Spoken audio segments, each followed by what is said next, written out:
Hello good morning विद्यार्थी मित्रों, હું પ્રવીણ પટેલ ધોરણ 12 જીવ વિજ્ઞાનમાં આપનું સ્વાગત કરું છું। પ્રકરણ નંબર 6 આનુવંશિકતાનો આણ્વીય આધાર ખૂબ જ અગત્યનું પ્રકરણ વિદ્યાર્થી મિત્રો કહી શકાય। બોર્ડની અંદર આમાંથી 3 માર્કનો પ્રશ્ન અવશ્ય થિયરી પૂછાય છે। નીટ અને જેડબલઈમાં પણ આ ચેપ્ટરમાંથી અગત્યના મુદ્દાઓ પૂછાતા હોય છે। તો આપણે શરૂઆત કરીએ। તો અહીંયા આગળ તમારી સામે પ્રસ્તાવનાનો મુદ્દો એક આપેલો છે। આનુવંશિક દ્રવ્ય તરીકે શું આપેલું છે મિત્રો? આનુવંશિક દ્રવ્ય તરીકે ન્યુક્લિક એસિડ જે છે એની માહિતી આપો। તો ધોરણ 11ની અંદર આપણે ભણી ચૂકેલા છીએ મિત્રો કે આનુવંશિકતા કોને કહેવાય? તો માતા પિતાના લક્ષણો સંતતિમાં ઉતરી આવવાની ઘટના એ આનુવંશિકતા કહેવામાં આવે છે। અને આગળના પાઠમાં પણ આપણે એના વિશે ઘણા બધા મુદ્દાઓ સમજી શક્યા છીએ। તો આનુવંશિકતાનું મૂળ લક્ષણ શું હોય છે મિત્રો? તો જે સંતાન હોય છે, જે સંતતિ હોય છે, તે સંતતિ તેમના માતા પિતાને સમરૂપ લક્ષણો દર્શાવે છે। એટલે કે લગભગ એમના માતા પિતાને મળતી આવતી સંતતિ તમને જોવા મળતી હોય છે। ચાહે મેન્ડેલના પ્રયોગ હોય, મોર્ગનના પ્રયોગ હોય, ગમે તે પ્રયોગ હોય, તો જે પ્રયોગો કરે છે એમાં માતૃ કે પિતૃ જાતિ હોય એના જેવા જ લક્ષણોવાળી નવી સંતતિ મળે। હા, લક્ષણોમાં થોડો ઘણો ફરક આપણે જોઈ શકીએ છીએ। તો અહીંયા આગળ પહેલો મુદ્દો આપણે મગજની અંદર આ રાખવાનો છે કે સંતતિ એમના પિતૃને સમરૂપ લક્ષણો દર્શાવે છે। મોટાભાગના જે સજીવો છે એમાં નર અને માદા જન્યુઓ ભેગા થઈને ફલિતાંડ બનાવે છે અને ફલિતાંડમાંથી નવી સંતતિ ઉત્પન્ન થાય છે। એનો અર્થ શું થયો કે નર અને માદાના જન્યુમાં રહેલા જે આનુવંશિક દ્રવ્ય છે તે જ દ્રવ્ય તેને સંતતિને વારસામાં મળે છે। હવે શરૂઆતના વર્ષોમાં જ્યારે મેન્ડેલે શોધ કરી છે મિત્રો, ત્યારે આનુવંશિક લક્ષણો માટે જવાબદાર દ્રવ્ય જે છે એના અંગેની કોઈ સ્પષ્ટતા જાણવા મળી નહોતી। આનુવંશિક લક્ષણો માટે જવાબદાર દ્રવ્યની કોઈ માહિતી શરૂઆતના વર્ષોમાં નહોતી, પરંતુ મેન્ડેલે આનુવંશિક દ્રવ્યને આપણે પ્રયોગો કર્યા ત્યારે કારકોના સ્વરૂપમાં એમણે દર્શાવેલા છે। શેના સ્વરૂપે દર્શાવે છે મિત્રો? કારકો। તો મેન્ડેલે જે આનુવંશિકતા સમજાવી છે એ કારકો સ્વરૂપે સમજાવેલી છે। તો આપણે એને અહીંયા આગળ કારક સ્વરૂપે સમજ્યા। ઘણા બધા વર્ષો સુધી આનુવંશિક દ્રવ્ય કારક તરીકે જ સમજવામાં આવ્યું છે। ત્યાર પછી આ આનુવંશિક દ્રવ્ય જે છે મેન્ડેલે કહેલા કારકો જે છે એ રંગસૂત્ર સ્વરૂપ ધરાવે છે એવું પ્રસ્થાપિત કરવામાં આવ્યું મિત્રો। તો આનુવંશિક દ્રવ્ય રંગસૂત્ર સ્વરૂપે જોવા મળે છે। હવે આવા રંગસૂત્રોનું બંધારણ પણ વૈજ્ઞાનિકોએ સમજવાનો પ્રયત્ન કર્યો। તો આપણે 11મા ધોરણમાં પણ ભણાવેલું છે કે રંગસૂત્રો ન્યુક્લિયોપ્રોટીન અને ન્યુક્લિયોપ્રોટીન એટલે કે ન્યુક્લિક એસિડ અને પ્રોટીન બે ઘટકોનું બનેલું હોય છે ને એના શબ્દની અંદર જ છુપાયેલા છે બે શબ્દો, ન્યુક્લિયોપ્રોટીન એ ન્યુક્લિક એસિડ અને પ્રોટીન। તો અહીંયા આગળ તમને બંને વસ્તુ આપેલી છે કે રંગસૂત્રનું બંધારણ ન્યુક્લિક એસિડ અને પ્રોટીનનું બનેલું હોય છે। આણ્વીય જીવવિજ્ઞાનની અંદર થયેલા જે સંશોધનો છે એ સંશોધનો જે છે એમાં ન્યુક્લિક એસિડનું બંધારણ અને પ્રોટીનનું બંધારણ આપણે સારી રીતે સમજી શક્યા છે મિત્રો। હવે ન્યુક્લિક એસિડ જે છે એ વારસાગત લક્ષણોના વહન માટે જવાબદાર છે અને પ્રોટીન એ બંધારણ પૂરું પાડનાર ઘટક તરીકે જોવા મળે છે। આપણે અગાઉ પણ સમજી ગયા છે કે ન્યુક્લિક એસિડ બે પ્રકારના જોવા મળે છે। Number 1 deoxyribose nucleic acid, number 1 deoxyribose nucleic acid જેને આપણે ડીએનએ કહીએ છીએ, અને નંબર 2 રિબોઝ ન્યુક્લિક એસિડ જેને આપણે આરએનએ કહીએ છીએ મિત્રો। ખ્યાલ આવે છે? રિબોઝ ન્યુક્લિક એસિડ એને પૂર્ણ નામમાં આરએનએ કહેવામાં આવે છે। હવે કેટલાક જે સજીવો છે, વાયરસ જેવા સજીવો જેની અંદર રિબોન્યુક્લિક એસિડ એ આનુવંશિક માહિતી ધરાવતું જનીન દ્રવ્ય હોય છે, જ્યારે મોટાભાગના સજીવો જે હોય છે એમાં ડીઓક્સીરિબોઝ ન્યુક્લિક એસિડ એટલે કે ડીએનએ આનુવંશિક દ્રવ્ય તરીકે જોવા મળે છે। એના પણ પુરાવા આપણે અહીંયા આગળ આ પાઠની અંદર ભણીશું કે ડીએનએ જ આનુવંશિક દ્રવ્ય છે એવી માહિતી આપતા પ્રયોગો એ પણ આપણે અહીંયા ભણીશું। તમારે પરીક્ષા માટે આ ખાસ યાદ રાખવાનું છે મિત્રો કે કેટલાક વાયરસ જે હોય છે એની અંદર આનુવંશિક દ્રવ્ય આરએનએ જોવા મળે। આવા વાયરસને આપણે રીટ્રો વાયરસના નામે પણ ઓળખીએ છીએ। શું નામ છે એનું? તો આ યાદ રાખવાનું છે, રીટ્રો વાયરસ। રીટ્રોવાયરસ, બરોબર. તો જે વાયરસનું જનીનદ્રવ્ય આરએનએનું હોય એને રીટ્રોવાયરસ કહેવામાં આવે છે. તો આવા રીટ્રોવાયરસ આપણે વિચારીએ તો એચઆઈવીનો વાયરસ એ રીટ્રોવાયરસ છે, અને હમણાં જે કોરોનાનો વાયરસ છે એ પણ રીટ્રોવાયરસ છે. આરએનએ જે છે એ મોટાભાગના સજીવમાં આનુવંશિક દ્રવ્ય તરીકે વર્તું નથી મિત્રો, પરંતુ આ આરએનએ જે છે એ સંદેશ વહનનું કાર્ય કરતું હોય છે. એટલે કે કોષ કેન્દ્રમાં રહેલા જે ડીએનએની સાંકેતિક માહિતી છે એને રિબોઝોમ સુધી લઈ જવા માટે એમઆરએનએ સ્વરૂપે વર્તું હોય છે. આરએનએ જે છે એના બીજા પણ કાર્યો છે, જેમ કે અનુકૂલનકારક, સંરક્ષણાત્મક અને કેટલીક સ્થિતિમાં ઉત્પ્રેરક અણુ તરીકે એટલે ઉત્સેચક તરીકે પણ એ મદદ કરતા હોય છે. તો આમ જોવા જઈએ તો આપણા શરીરની અંદર આનુવંશિક દ્રવ્યો જે છે મિત્રો, એ દ્રવ્યો એ સ્વાભાવિક રીતે ડીએનએ આરએનએના છે એવું અહીંયા પહેલા પ્રસ્તાવનામાં આપેલું છે. ખાલી માહિતી યાદ રાખવાની, પરીક્ષામાં આવશે નહીં. હવે અહીંયા આગળ ડીએનએ જે છે એની લાક્ષણિકતા જે છે, એટલે કે ડીએનએ કેવો છે, ડીએનએ શેનો બનેલો છે. તો ડીએનએ એનું પૂરું નામ છે ડીઓક્સીરીબોઝ ન્યુક્લિક એસિડ, એટલે કે એની અંદર ડીઓક્સીરીબો ન્યુક્લિયોટાઇડનો પોલિમર છે. ડીઓક્સીરીબો ન્યુક્લિયોટાઇડ કેવી રીતે બને તો એ નીચે આપણે સ્ટ્રક્ચર દોરીએ છીએ, બરોબર છે. એ સ્ટ્રક્ચરને તમારે સમજવાનો પ્રયત્ન કરવાનો છે. તો આ પ્રકારે પેન્ટોઝ શર્કરા હોય છે, જેને આપણે ડીઓક્સીરીબોઝ નામની પેન્ટોઝ શર્કરા કહીશું. આપણે ડી લખ્યો છે. આ જે એનું પ્રથમ કાર્બન છે, બરોબર, એની સાથે હું અહીંયા આગળ પ્રથમ કાર્બન જે છે એની સાથે હું બ્લુ લાઈન અહીંયા જોડું છું, બધા ધ્યાનથી જોજો, બરોબર. તો આ પ્રથમ કાર્બન જે છે એની સાથે અહીંયા આગળ નાઇટ્રોજન બેઝ જોડવામાં આવે છે. કોઈ પણ પ્રકારનો નાઇટ્રોજન બેઝ, આપણે એડેનિન લખીએ છીએ, નાઇટ્રોજન બેઝના પ્રકારો આપણે જાણીએ છીએ. તો આ ડીઓક્સીરીબોઝ ન્યુક્લિક એસિડ ડી લખ્યો છે, અને બ્લુ કલરનો જે બતાવ્યો છે નાઇટ્રોજન બેઝ છે. અને પાંચમો જે કાર્બન છે મિત્રો, એ પાંચમા કાર્બન સાથે અહીંયા આગળ આ રીતે અકાર્બનિક ફોસ્ફરસ જોડાતો હોય છે. તો આ જે રચના બની છે મિત્રો, આ રચના આખી જે અણુ રચના છે એને આપણે ડીઓક્સીરીબો ન્યુક્લિયોટાઇડ કહીશું. સમજણ પડી ગઈ તમને? આ જે શબ્દ છે ડીઓક્સીરીબો ન્યુક્લિયોટાઇડ, એની આપણે આ સ્ટ્રક્ચર બતાવ્યું છે. આ એક એકમ અણુ છે, એને મોનોમર કહેવાય, ડીએનએનો મોનોમર છે.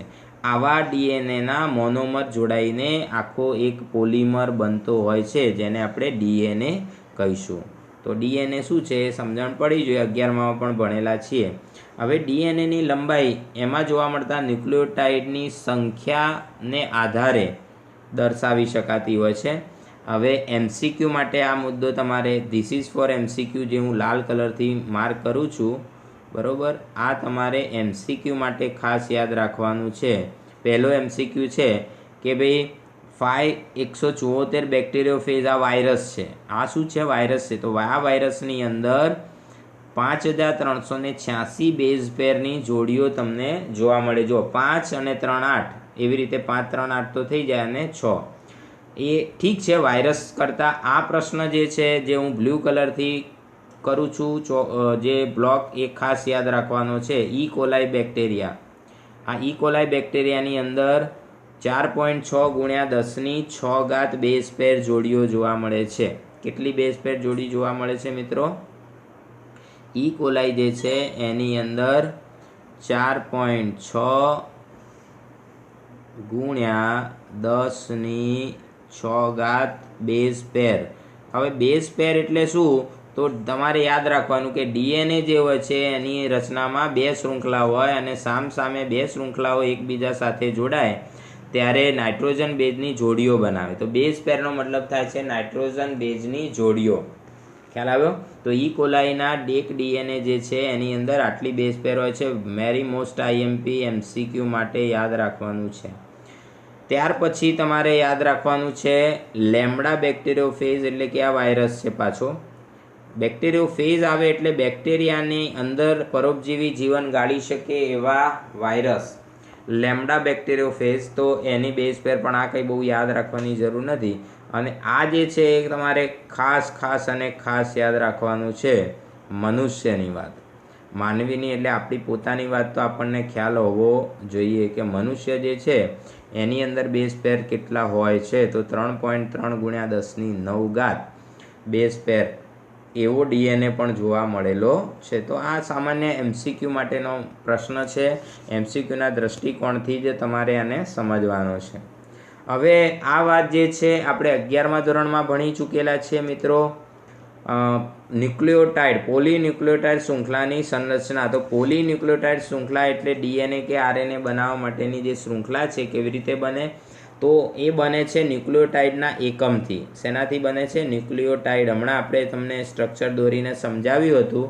ફરીથી આપણે સ્ટ્રક્ચર દોરીને અહીંયા આગળ નાનકડું સમજાવવાનો પ્રયત્ન કરીએ છીએ. જુઓ તો આ રીતે અહીંયા આગળ ડીએનએનો એક અણુ હોય છે, ડીઓક્સીરીબોઝ શર્કરા જે છે. આપણે અહીંયા આગળ જગ્યા થોડી નાની પડે છે એટલે આપણે અહીંયા આગળ દોરતા ફાવતું નથી, પણ આપણે ટ્રાય કરીએ મિત્રો.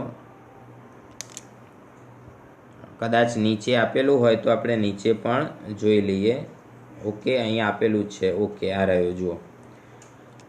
તો અહીંયા આગળ હું જે તમને સર્કલ કરું છું, આ જે છે સર્કલ કર્યું છે એ ડીઓક્સીરીબોઝ નામની શર્કરા છે. નો, આ રિબોઝ નામની શર્કરા છે કારણ કે એના બીજા કાર્બન ઉપર OH હાજર છે. એટલે આ રિબોઝ નામની શર્કરા છે. જે બ્લુ કલરથી મેં પંચકોણ માર્ક કર્યો છે એ તમે જોઈ શકો છો. ત્યાર પછી એના પ્રથમ કાર્બન સાથે આ રીતે 2 રિંગવાળી આવી એક રેડ કલરનું જે હું સર્કલ કરું છું એ રચના જોડાય છે. તો આવી જે રચના છે એને આપણે કહીએ છીએ નાઇટ્રોજન બેઝ. તો જુઓ, ડીઓક્સીરીબોઝ સાથે નાઇટ્રોજન બેઝ જોડાયો છે. બાજુમાં પણ જો આપણે સંજ્ઞાત્મક રીતે સમજવું હોય તો આવી રીતે આપણે સમજી શકીએ. આ જે છે એ ડીએનએનો ડીઓક્સીરીબોઝ શર્કરા છે. એની સાથે અહીંયા આગળ હમણાં આપણે સમજાવ્યું હતું એમ પહેલા કાર્બન સાથે નાઇટ્રોજન બેઝ આ રીતે જોડાય છે. એડેનિન નામનો નાઇટ્રોજન બેઝ જોડ્યો આપણે. અને આ જે 5મો કાર્બન છે તેના ઉપર હું અહીંયા સર્કલ કરું છું ગ્રીન કલરથી, તમે જોઈ શકો છો. તો આ જે ગ્રીન કલરથી મેં જે સર્કલ કર્યું છે મિત્રો એ ફોસ્ફેટ એકમ છે. તો અહીંયા આગળ પણ આ રીતે આપણે અહીંયા 5મા કાર્બન ઉપર આ રીતે ફોસ્ફરસનો ફોસ્ફેટ એકમ આ રીતે જોડી શકીએ. તો આ રચનાને આપણે ન્યુક્લિયોટાઇડ કહીશું. ડીઓક્સીરીબો ન્યુક્લિયોટાઇડ છે. જો તમે આર લખો તો રિબો ન્યુક્લિયોટાઇડ છે. તમને અહીંયા જે સ્ટ્રક્ચર બતાવેલું છે એ રિબોઝ ન્યુક્લિયોટાઇડનું છે કારણ કે આ જે શર્કરા છે એ રિબોઝ પ્રકારની શર્કરા છે. તમને ખ્યાલ આવી ગયો મિત્રો? તો પોલીન્યુક્લિયોટાઇડની સંરચના સમજવી હોય મિત્રો તો આપણે સૌથી પહેલાં શું સમજવું પડે? ન્યુક્લિયોટાઇડ. હવે ન્યુક્લિયોટાઇડ આપણે હમણાં જ બતાવ્યું કે એના બંધારણમાં તમે વિચારી શકો એવું સરળ વાત છે. 3 ઘટકો હોય છે બરોબર. વચ્ચે પેન્ટોઝ શર્કરા હોય છે. મધ્યમાં શું હોય છે મિત્રો? તો મધ્યમાં તમે વિચારો તો પેન્ટોઝ શર્કરા હોય છે. એક બાજુ નાઇટ્રોજન બેઝ હોય છે અને એક બાજુ ફોસ્ફેટ જૂથ આવેલું હોય છે. તો આ પ્રમાણે એમાં 3 ઘટકો ભેગા થઈને એક એકમ બનાવે છે. નાઇટ્રોજન બેઝ વિશે 11માં ભણ્યા છો. અહીંયા આગળ પણ માહિતી આપેલી છે, ફટાફટ આપણે જોઈ લઈએ. તો નાઇટ્રોજન બેઝ 2 પ્રકારના છે, પ્યુરિન બેઝ અને પિરિમિડિન બેઝ. ખ્યાલ આવી ગયો છે? જો તમારે આના વિશે ડિટેલમાં ડિસ્ક્રિપ્શન સમજવું હોય તો ધોરણ 11ની અંદર આપણે જૈવ અણુ પાઠ છે એની અંદર આ ડીએનએ અને આરએનએનું સ્ટ્રક્ચર મૂકેલું છે ડિસ્ક્રિપ્શન સાથે ઊંડાણમાં. તો તમે ત્યાં આગળ જઈને પણ એ સમજી શકો છો. પણ અહીંયા આગળ તમને બહુ ઊંડાણમાં નથી આપેલું, ખાલી 2 પ્રકારો અને એના સ્ટ્રક્ચરો દોરીને આપ્યા છે. તો પ્યુરિન બેઝ જે છે એમાં 2 રિંગ જોવા મળે છે. તો તમને અહીંયા આગળ આપણે 2 પ્યુરિન બેઝ અલગ અલગ પ્રકારના બતાવેલા છે. જુઓ તો અહીંયા આગળ આપણે 2 પ્યુરિન બેઝ કયા છે? તો જુઓ, હું એક રેડ કલરનું બોક્સ કરું છું આખું. તો આ રેડ કલરનું જે બોક્સ કર્યું છે એ એડેનિન નામનો નાઇટ્રોજન બેઝ પ્યુરિન બેઝ છે. અને એની બાજુમાં બ્લુ કલરનું બોક્સ કરું છું. તમે જોઈ શકો છો આ બ્લુ કલરનું બોક્સ જે છે એ ગ્વાનિન નામનો નાઇટ્રોજન બેઝ છે. તો આ બંને પ્યુરિન બેઝના ઉદાહરણો છે મિત્રો.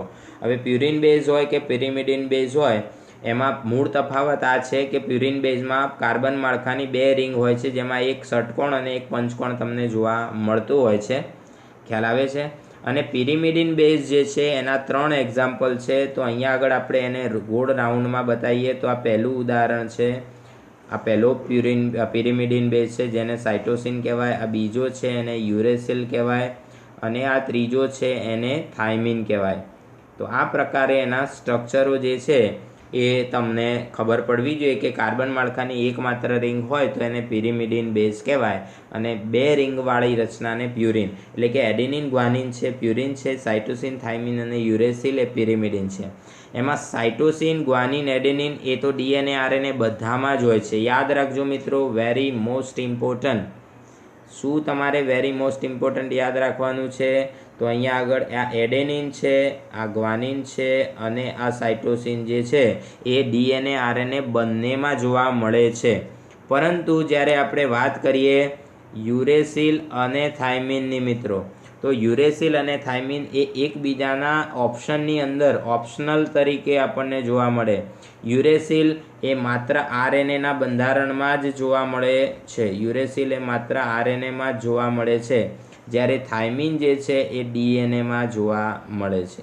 આ તમારે યાદ રાખવાનું છે. તો પહેલાં 3 છે એડેનિન ગ્વાનિન સાઇટોસિન એ તો ડીએનએ આરએનએ બંનેમાં હોય છે, પરંતુ યુરેસિલ અને થાઇમિન માટે આપણે વિચારવું પડે કે યુરેસિલ એ માત્ર આરએનએમાં હોય છે અને થાઇમિન જે છે ડીએનએમાં જોવા મળે છે. તો આ પ્રકારે એના પ્રકારો જે છે એ અહીંયા આગળ આપણે સમજાવેલા છે.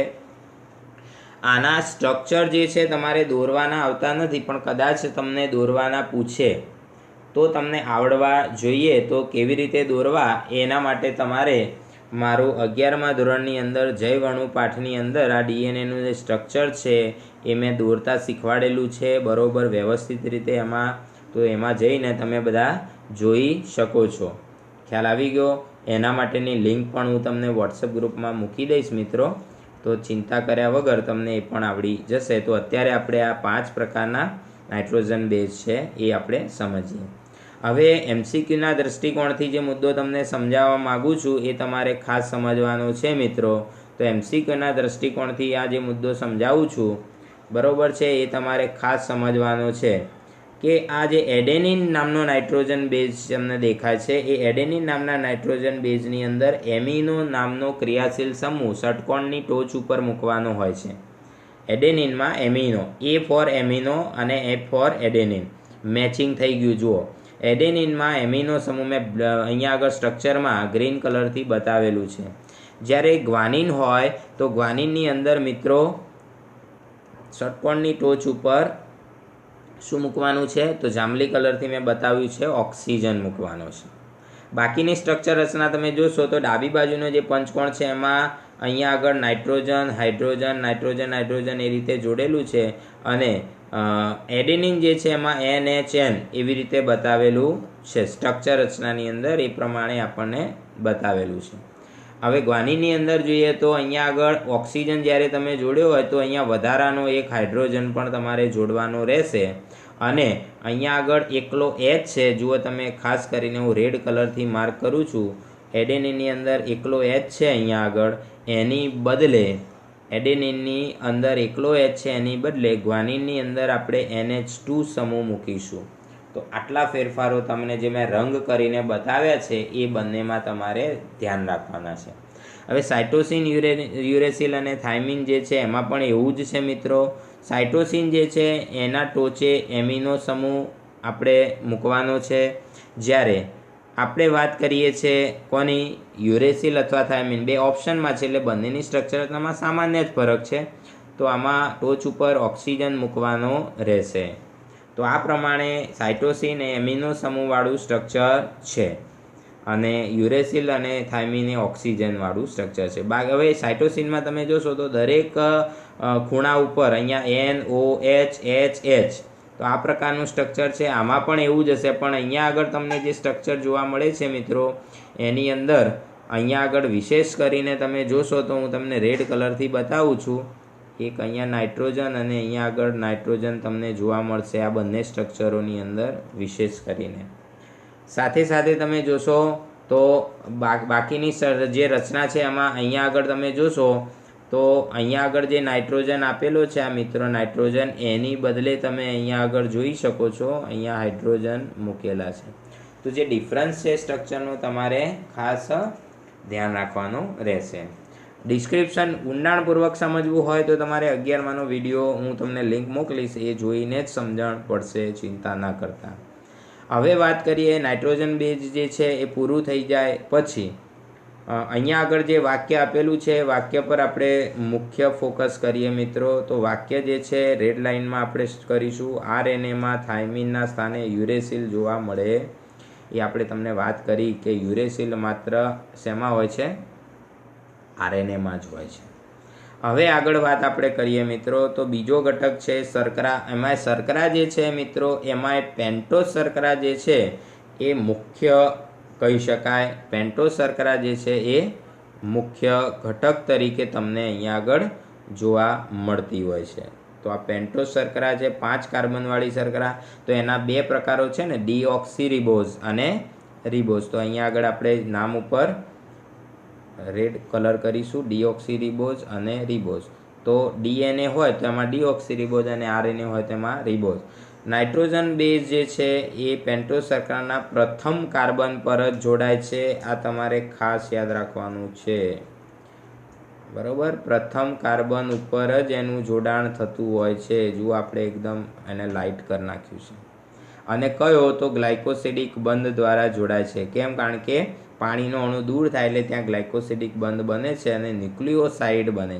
યાદ રાખવાનું છે કે બે જ અણુઓ નાઇટ્રોજન બેઝ અને પેન્ટોઝ શર્કરા બે જ જ્યારે જોડાતા હોય, જો અહીંયા આગળ મેં સ્ટ્રક્ચર રચના છે એની અંદર હું અહીંયા બ્લુ કલરથી આ જે આખું સ્ટ્રક્ચર છે એ કરી દઉં છું. એ શું છે? તો નાઇટ્રોજન બેઝ છે. અહીંયા આગળ જેટલો ભાગ બ્લુ કલરનો છે એ બધો જ નાઇટ્રોજન બેઝ છે. જોઈ લો, દેખાયું? આખું સ્ટ્રક્ચર નાઇટ્રોજન બેઝનું છે. આ અહીંયા આગળ થોડી ભૂલ છે મિત્રો, એ તમને બતાવી દઉં કે શું ભૂલ છે એ તમે માર્ક કરજો. આ જે NH2 લખ્યું છે ને એ ખોટું છે. ત્યાં આગળ શું આવશે? NH2 આવશે. NH3 લખ્યું છે ને ખોટું છે મિત્રો, તો સુધારી લેવા વિનંતી છે. હવે આપણે વાત કરીએ બીજી કે જે બીજો ઘટક છે. પહેલો ઘટક આ જે છે નાઇટ્રોજન બેઝ દોરી દીધો છે અને બીજો ઘટક જે છે એ આપણે અહીંયા આગળ તમને કોફી કલરથી બતાવીએ છીએ, બરોબર છે. તો આ ઘટક એ પેન્ટોઝ શર્કરા છે. ખ્યાલ આવી ગયો? જુઓ, દેખાય છે બધાને? યલો કલર થઈ ગયો, જોઈ લો. તો આ યલો કલરનો ભાગ જે છે એ પેન્ટોઝ શર્કરાનો ભાગ છે. શેનો છે આ ભાગ? પેન્ટોઝ શર્કરાનો ભાગ છે. ખ્યાલ આવી ગયો? તો જો આ પીળા કલરનું છે પેન્ટોઝ શર્કરા છે અને વાદળી રંગનું છે એ નાઇટ્રોજન બેઝ છે. તો જ્યારે આ બંને જોડાય છે ત્યારે ન્યુક્લિયોસાઇડ નામની રચના બનતી હોય છે. શું બને છે? ન્યુક્લિયોસાઇડ બને છે. તો ન્યુક્લિયોસાઇડ એટલે શું? તો પેન્ટોઝ શર્કરા અને નાઇટ્રોજન બેઝ જોડાય ત્યારે બનતી રચના. હવે એના અહીંયા આગળ તમને જુદા જુદા નામ આપેલા છે મિત્રો. એડેનોસાઇન એટલે કે એડેનિન અને રિબોઝ નામની શર્કરા. ડીઓક્સી એડેનોસાઇન એટલે એડેનિન અને ડીઓક્સી રિબોઝ નામની શર્કરા. ગ્વાનોસાઇન એટલે ગ્વાનિન અને રિબોઝ નામની શર્કરા. ડીઓક્સી ગ્વાનોસાઇન એટલે ગ્વાનિન અને ડીઓક્સી રિબોઝ નામની શર્કરા.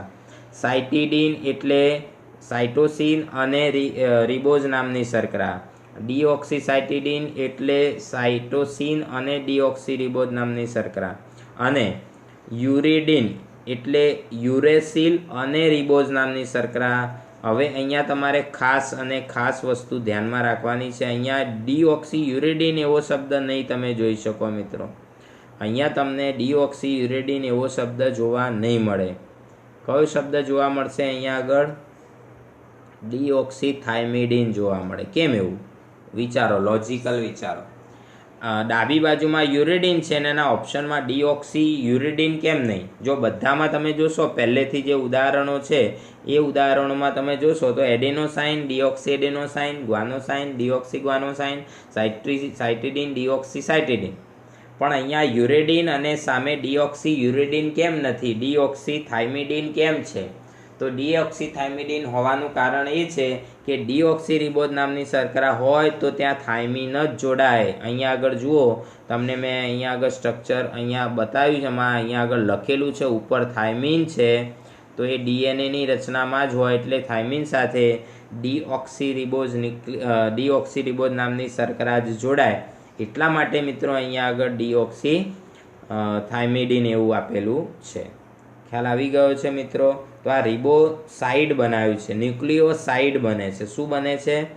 ન્યુક્લિયોસાઇડ। સમજણ પડી તમને બધાને? ન્યુક્લિયોસાઇડ કઈ રીતે બને? તો ન્યુક્લિયોસાઇડ માટે નાઇટ્રોજન બેઝ અને પેન્ટોઝ શર્કરા બેનું જોડાણ થવું જોઈએ। ચાલો હવે એની સાથે આપણે ફોસ્ફરસ જોડી દઈએ એટલે ત્રીજો જે જૂથ છે ફોસ્ફેટ જૂથ, એના વિશે તમને અહીં આપેલું છે મિત્રો। તો આ ત્રીજું જૂથ છે ફોસ્ફેટ જૂથ છે, ફોસ્ફેટ જૂથ। તો આ ફોસ્ફેટ સમૂહ જે છે મિત્રો એ કયા બંધથી જોડાય એ તમારે ખાસ યાદ રાખવાનું છે। ફોસ્ફોડાયસ્ટર બંધ દ્વારા કોની સાથે જોડાય છે? તો ન્યુક્લિયોસાઇડના 5મા કાર્બન સાથે જોડાય છે। ફોસ્ફેટ સમૂહ ફોસ્ફોડાયસ્ટર બંધ દ્વારા ન્યુક્લિયોસાઇડના 5મા એટલે કે ન્યુક્લિયોસાઇડ જે છે એની જે શર્કરા હોય એના 5મા કાર્બન સાથે જોડાય છે, ત્યારે બનતી રચનાને આપણે ન્યુક્લિયોટાઇડ્સ એવું કહીએ છીએ। શું કહીએ છીએ? ન્યુક્લિયોટાઇડ। તો ન્યુક્લિયોટાઇડ એટલે શું? તો 3 ઘટકો ભેગા થઈને બનતી રચના, નીચે સ્ટ્રક્ચરમાં પણ મેં બતાવેલું છે। હવે આવા જે ન્યુક્લિયોટાઇડ બને છે મિત્રો, એ ન્યુક્લિયોટાઇડ બરોબર એમાં લખ્યું છે કે 2 ન્યુક્લિયોટાઇડ જ્યારે જોડાય છે ત્યારે આ વાક્ય પર તમારે ખાસ ફોકસ કરવાનું છે। 2 ન્યુક્લિયોટાઇડ 3-5 બંધ દ્વારા જોડાઈને ડાયન્યુક્લિયોટાઇડ બનાવે છે। શું બનાવે છે? ડાયન્યુક્લિયોટાઇડ। એટલે કે 2 અણુ જોડાય ત્યારે ડાયન્યુક્લિયોટાઇડ બને। અને આવી રીતે અસંખ્ય અણુઓ જ્યારે જોડાવાનું ચાલુ થાય, અસંખ્ય ન્યુક્લિયોટાઇડ જોડાય ત્યારે પોલીન્યુક્લિયોટાઇડ શૃંખલા બનતી હોય છે। તો આ પ્રકારે આપણને પોલીન્યુક્લિયોટાઇડ શૃંખલા જોવા મળે છે અને પોલિમર બનતો હોય છે। હવે જે પોલિમર બને છે મિત્રો, એ પોલિમર શૃંખલાના 5મા છેડા પર મુક્ત ફોસ્ફેટ હોય અને બીજા છેડે, જો એક છેડા પર 5મા છેડે મુક્ત ફોસ્ફેટ હોય અને બીજા છેડા પર શર્કરાનો 3જો કાર્બન હોય, એટલે જે શૃંખલા છે એને આપણે 5-3 તરીકે છેડાને નામ આપી શકીએ છીએ। નીચે તમને સ્ટ્રક્ચર બતાવ્યું છે, આ સ્ટ્રક્ચરમાં તમે અહીંયા આગળ સ્પષ્ટપણે જોઈ શકશો કે જે આ પહેલો ન્યુક્લિયોટાઇડ છે, આ જુઓ આખું સર્કલ કરી દીધું આપણે, આ પહેલો ન્યુક્લિયોટાઇડ છે શૃંખલાનો અને આ છેલ્લો ન્યુક્લિયોટાઇડ છે શૃંખલાનો, બંને દેખાય તમને સર્કલ કર્યું એ? હવે જે પહેલો ન્યુક્લિયોટાઇડ છે, ટોચનો ન્યુક્લિયોટાઇડ, એની જે આ ફોસ્ફેટ શર્કરા છે, આની આ જે ફોસ્ફેટ શર્કરા છે, જો રેડ કલરથી કર્યું, તો એ ફોસ્ફેટ શર્કરા એ 5મા કાર્બન ઉપર છે અને એ મુક્ત છે, માટે આ છેડાને 5' છેડો કહેવાય। અને આ બાજુ તમે જોશો તો અહીંયા આગળ જે આ OH સમૂહ છે 3જા કાર્બન પર છે, એટલે આને 3' છેડો કહેવાય। તો આમ જોવા જઈએ તો જે ન્યુક્લિયોટાઇડ શૃંખલા બને છે મિત્રો, એ શૃંખલા જે છે એ આ પ્રમાણે છેડાઓ મુક્ત છેડાઓ ધરાવે, એને આધારે એને 5' 3' એવી રીતે નામ આ રીતે આપવામાં આવે। આ છેડાને 3' છેડો કહેવાય, આ છેડાને 5' છેડો કહેવાય છે। તો આ પ્રમાણે આપણે એને નામ આપી શકીએ છીએ। ખ્યાલ આવી ગયો છે? હવે અહીંયા આગળ થોડીક વિશેષ માહિતી તમને આપેલી છે જાણકારી માટે કે RNA જે છે એમાં અવશેષિત ન્યુક્લિયોટાઇડ રિબોઝના બીજા સ્થાન ઉપર વધારાનું OH જૂથ હાજર હોય, એટલે RNAમાં શું હોય? OH હાજર હોય તો જ એને રિબોઝ શર્કરા કહેવાય મિત્રો। OH હાજર છે માટે એને રિબોઝ શર્કરા કહીએ છીએ। અને OHમાં ખાલી ઓક્સિજન દૂર કરીએ એટલે ડીઓક્સીરિબોઝ થઈ જાય। એટલે RNAમાં થાઇમિન જે છે એ જોડાતો નથી, એની બદલે યુરેસિલ જોડાતો હોય છે। તો આ પ્રમાણે એની સ્ટ્રક્ચર રચના છે પોલીન્યુક્લિયોટાઇડ શૃંખલાની આપણે અહીંયા આગળ સમજણ મેળવી છે। ખૂબ જ અગત્યનો પ્રશ્ન છે, ઊંડાણપૂર્વક સમજવું હોય તો આપણે કીધું છે એ પ્રમાણે 11મા ધોરણમાંથી સમજીશું। હવે વોટસન અને ક્રિક દ્વારા ડીએનએનું જે મોડેલ આપવામાં આવેલું છે એની ચર્ચા આપણે કરીએ। બરોબર, તો ડીએનએની સંરચનાનો જનીનિક સૂચિતાર્થ એટલે કે ડીએનએ કેવી રીતે રચના ધરાવે છે એની વાત અહીંયા આગળ તમને આપેલી છે। તો તો ડીએનએ જે છે એમાં 2 પોલીન્યુક્લિયોટાઇડ શૃંખલા હોય પહેલામાં પહેલું તો, અને બંને શૃંખલા એકબીજાની પૂરક હોય છે. તો આ જે છે બંને શૃંખલાઓ એકબીજાની પૂરકનો અર્થ શું થાય કે એક શૃંખલા પર જો એડેનિન હોય તો સામે એનો પૂરક એટલે કે એડેનિન હોય તો સામે શું હોવું જોઈએ? થાઇમિન હોવું જોઈએ. એટલે કે એક શૃંખલા પર પ્યુરિન હોય તો સામેની શૃંખલા પર પિરિમિડિન બેઝ જ હોવો જોઈએ. તમે અહીંયા સ્ટ્રક્ચર રચના જોશો તો અહીંયા આગળ જુઓ, આ સ્ટ્રક્ચર રચના જે છે એમાં ઉપરની શૃંખલા છે એમાં અહીંયા આગળ એડેનિન દેખાય છે તમને, અને એની સામે તમે જોશો તો અહીંયા તમને થાઇમિન દેખાશે. એટલે અહીંયા આગળ એડેનિન લાલ કલરથી કર્યો એ કયો નાઇટ્રોજન બેઝ છે? પ્યુરિન છે. અને થાઇમિન છે એ પિરિમિડિન છે. તમે બીજા ન્યુક્લિયોટાઇડની જો આપણે વાત કરવામાં આવે તો અહીંયા આગળ તમે જોશો તો અહીંયા આગળ તમને થાઇમિન જોવા મળશે, દેખાય છે તમને, અને એની સામે જે છે તમને જોવા મળશે એડેનિન. એટલે પૂરક થયા કે ના થયા? એ જ રીતે ઉપરની શૃંખલામાં જો તમને અહીંયા આગળ ગ્વાનિન નામનો પ્યુરિન બેઝ જોવા મળતો હોય તો એની સામે તમને અહીંયા આગળ સાઇટોસિન નામનો પિરિમિડિન બેઝ જોવા મળશે. અને અહીંયા સાઇટોસિન નામનો પિરિમિડિન બેઝ હોય મિત્રો તો એની સામે તમને અહીંયા ગ્વાનિન નામનો નાઇટ્રોજન બેઝ જોવા મળશે. તો અહીંયા મેં કલર કોડિંગથી પણ સમજાવવાનો ટ્રાય કર્યો છે, તો તમને ખ્યાલ આવી ગયો હશે કે બંને શૃંખલાઓ પર આવેલા જે નાઇટ્રોજન બેઝ છે એ પૂરક હોવા જોઈએ. એટલે આ વાક્ય ખબર પડી ગઈ. એક શૃંખલા જે છે એમાં બેઝ ક્રમની જાણકારી મળતી હોય, એક શૃંખલાનો ક્રમ જાણીએ તો બીજી શૃંખલાનો ક્રમ ઓટોમેટિક મેળવી શકાય છે. એના માટે આપણે કશું બીજું કરવું પડે નહીં. એક શૃંખલાનો ક્રમ જાણતા હોય તો બીજી શૃંખલાનો ક્રમ મળી રહે. હવે આ વાક્ય જે છે બહુ આ યાદ રાખવાનું છે, ખૂબ જ પ્રયત્ન કરજો. ડીએનએ જે છે એની પ્રત્યેક શૃંખલા નવી શૃંખલાના નિર્માણ માટેની માહિતી પૂરી પાડે છે. એટલે એને ટેમ્પલેટ એટલે શું? તો છાપવા માટેનું બીબું. ડીએનએની દરેક શૃંખલા એ નવી શૃંખલા બનાવવા માટેનું બીબા તરીકે વર્તે છે. છાપવા માટેનું બીબું આવે છે, જેના વડે આપણે જે સિક્કો હોય છે, સ્ટેમ્પ પેડ હોય છે ને સ્કૂલમાં ને એમાં સિક્કા મારતા હોય તમે જોયું હોય, પેડ ઉપર પલાળી અને રબરનો સિક્કો કાગળ પર મારીએ એટલે છાપ પડી જાય. તો જે રબરનો જે સિક્કો છે એને પ્રતિકૃતિ કહેવાય છે. તો ડીએનએની દરેક શૃંખલા એ રબરના સિક્કાની જેમ વર્તે છે અને શું કરે છે? નવી શૃંખલાનું નિર્માણ કરી શકે છે. ખ્યાલ આવ્યો? એટલે આ રીતે નવી બનતી શૃંખલા એ પિતૃ જે હોય છે એની આબેહૂબ નકલ તૈયાર થાય છે. હવે ડીએનએની બેવડી કુંતલમય રચનાની ખાસિયતો તમને આપી છે. અહીંયા અણુ મોડેલ જે છે ખાસિયતોના સ્વરૂપે જ આપ્યું છે. પહેલી ખાસિયત તો 2 પોલીન્યુક્લિયોટાઇડ શૃંખલાનું બનેલું માળખું છે, અને એ માળખાની અંદર તમે જોશો તો અહીંયા હું કલર કરી નાખું એટલે તમને સ્પષ્ટપણે આખો ભાગ જુદો દેખાઈ આવે. તો જુઓ અહીંયા કલર કરી નાખીએ છીએ એટલે આ ભાગ જે છે જેમાં ફોસ્ફરસ જ તમને જોવા મળે, અને બીજું શું છે આમાં? સુગર એટલે કે શર્કરા રહેલી છે. જો મેં અહીંયા કલર કર્યો છે એટલે તમને ખ્યાલ આવશે. તો આ ભાગ જે છે એને સુગર ફોસ્ફેટ ભાગ કહેવાય. જો મેં યલો કલરથી આખું ભાગ કરી નાખ્યો માર્ક, આ યલો કલરનો ભાગ જે છે એને શું કહેવાય? સુગર ફોસ્ફેટ શૃંખલા કહેવાય. એ જ રીતે નીચેની તરફ બીજી શૃંખલામાં પણ અહીંયા આગળ તમને યલો કલરનો ભાગ આપણે કરી દઈએ એ પણ સરખો જ હોય. તો બંને શૃંખલાઓની અંદર જે આ યલો કલરના ભાગ જે આપણે કર્યા છે એ સુગર ફોસ્ફેટ, શું કહેવાય એને? સુગર ફોસ્ફેટ શૃંખલા કહેવાય, જે બંને પોલીન્યુક્લિયોટાઇડ શૃંખલામાં સમાન રચના ધરાવે છે. તમને અહીંયા દેખાતું હશે હવે બંનેમાં યલો કલરના ભાગ આપણે, તો આને શું કહીશું? સુગર ફોસ્ફેટ શૃંખલા. જુઓ બંને યલો કલરના, અને એની વચ્ચે એટી, ટીએ, જીસી એવી રીતે આપણે સાઇટોસિનને અલગ કલર થોડો આપી દઈએ એટલે તમને દેખવામાં થોડી મુશ્કેલી ઓછી પડે.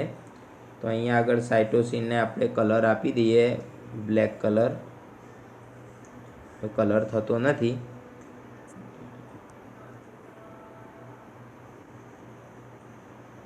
ચાલો વાંધો નહીં, તમે સમજી લેજો. તો આ પ્રમાણે આપણે સુગર ફોસ્ફેટ, તો પહેલી જે લાક્ષણિકતા છે એ લાક્ષણિકતાની અંદર માળખું જે છે એ શેનું બનેલું છે? તો સુગર ફોસ્ફેટનું, ડાબી અને જમણી બાજુ. અને એમની વચ્ચે સામસામે જે જોડાણ છે નાઇટ્રોજન બેઝના જોડાણ છે. શેના છે? નાઇટ્રોજન બેઝના વચ્ચે જોડાણ છે. તો બંને બાજુ સુગર ફોસ્ફેટ અને વચ્ચે સામસામે નાઇટ્રોજન બેઝની જોડીઓ હોય છે.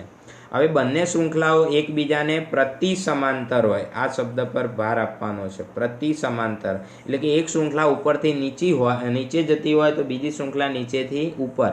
એટલે કે એક શૃંખલાની ધ્રુવતા 5' to 3' હોય તો બીજી શૃંખલાની ધ્રુવતા 3' to 5' હોય છે. એટલે કે છેડા ઉલટાવી દેવાના. જો તમારે સ્ટ્રક્ચરમાં અહીંયા સમજવું હોય તો આપણે અહીંયા આગળ સર્કલ કરીને સમજાવીએ. જુઓ, ધારો કે આ છેડો છે 5' છે તો એની સામે આ છેડો છે કેવો છે? 3' છે. આ છેડો છે 3' છે તો એની સામે આ છેડો છે કેવો છે? 5' છે. સમજણ પડે છે? સામે પ્રતિ સમાંતર અને વિરોધી ધ્રુવતા ધરાવે છે. ખ્યાલ આવ્યો? ચાલો, હવે ત્રીજી લાક્ષણિકતા જે છે એમાં નાઇટ્રોજન બેઝનું જોડાણ જે છે એ કેવી રીતે થતું હોય છે મિત્રો? તો આપણે અહીંયા આગળ જે રંગ કરીને બતાવેલા છે એના પરથી તમને ખ્યાલ આવી શકે એવો છે. જુઓ, તો રંગ કરીને બતાવ્યા છે. તો આ એડેનિનને આપણે લાલ કલર, અહીંયા આગળ લાલ કલર બતાવીએ. આ એડેનિન છે, બરોબર. અને થાઇમિન જે છે એને આપણે બ્લુ કલર બતાવીએ તો આ થાઇમિન છે. એ જ રીતે ગ્વાનિન છે એને આપણે ગ્રીન કલરથી બતાવીએ, આ ગ્વાનિન છે. અને સાઇટોસિન છે એને આપણે પર્પલ કલરથી બતાવવાનો ટ્રાય કરીએ તો આ સાઇટોસિન છે. તો અહીંયા એ, ટી અને જી અને સી વચ્ચેનું માળખું હોય છે. એ અને ટી વચ્ચે તમે અહીંયા ધ્યાનથી જોજો, હું તમને અહીંયા બંધ પણ બતાવું છું, બરોબર. એ અને ટી વચ્ચેના બંધ. તો અહીંયા એ અને ટી વચ્ચે આ એક બંધ તમને જોવા મળશે અને નીચે અહીંયા બીજો બંધ જોવા મળે છે. તો એ અને ટી વચ્ચે 2 બંધ હોય છે. જ્યારે જી અને સી એકબીજા સાથે જોડાય ત્યાં 3 નબળા હાઇડ્રોજન બંધ, તમને 3 બ્લેક લાઇન જોવા મળશે. જુઓ, તો એ ટી વચ્ચે 2 બંધ અને સીજી વચ્ચે 3 બંધ હોય છે. એ તમારે ખાસ યાદ રાખવાનું છે. જુઓ, એ અને ટી, એડેનિન અને થાઇમિન કેટલા? 2 નબળા હાઇડ્રોજન બંધથી જોડાય છે. અને ગ્વાનિન અને સાઇટોસિન જે છે એ ગ્વાનિન અને સાઇટોસિન છે કેટલા?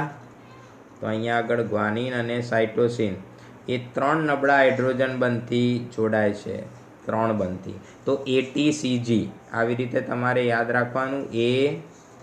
ATCG આ પેર છે, ATCG. અને AT પાઈ એટલે 2 બંધ, CG 5 એટલે 3 બંધ. તો આ પ્રમાણે તમને યાદ રહી જશે. ચાલો, ચોથી લાક્ષણિકતા જે છે એ અહીંયા આગળ આપેલી છે કે બંને શૃંખલાઓ જમણેરી આવર્તન. આ તમારે ખાસ યાદ રાખવાનું છે મિત્રો. જમણેરી આવર્તન એટલે કે જમણી તરફ ગોળ ગોળ ફરે છે, સ્પ્રિંગની જેમ, જમણા હાથનો સ્ક્રૂ હોય એમ. અને દરેક ગર્ત 3.4 નેનોમીટરનો એટલે કે 3.4 એંગસ્ટ્રોમનો જોવા મળે. એટલે કે 10 બેઝ પેર એક પૂર્ણ વળાંક પૂરો કરે ત્યારે 2 ક્રમિક જોડ વચ્ચેનું અંતર એટલે કે 2 નાઇટ્રોજન બેઝની ક્રમિક જોડ વચ્ચેનું અંતર 0.34 નેનોમીટર અથવા તો 34 એંગસ્ટ્રોમ 2 ક્રમિક વચ્ચેનું અંતર 3.4 એંગસ્ટ્રોમ કહેવામાં આવે છે. અને પ્રત્યેક કુંતલમાં 10 બેઝ પેર હોય છે. કેટલી? તો ડીએનએનું અણુ મોડલ છે 11મા ધોરણમાં પણ મેં સરસ સમજાવેલું છે, તો આથી પણ તમે સમજી શકો છો.